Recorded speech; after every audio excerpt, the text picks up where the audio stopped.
If PayPal is asking you to verify your account, but your old phone number is no longer active, you won't be able to receive verification codes.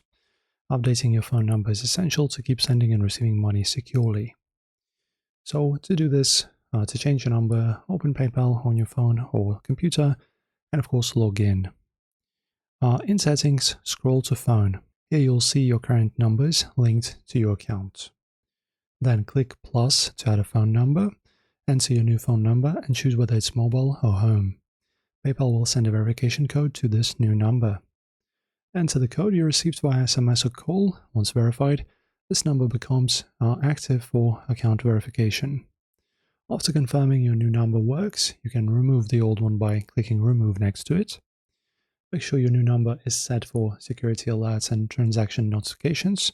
This keeps your account secure and ensures you don't miss any verification requests. And this is how you change your PayPal phone number. Thanks for watching, guys, and see you in the next video.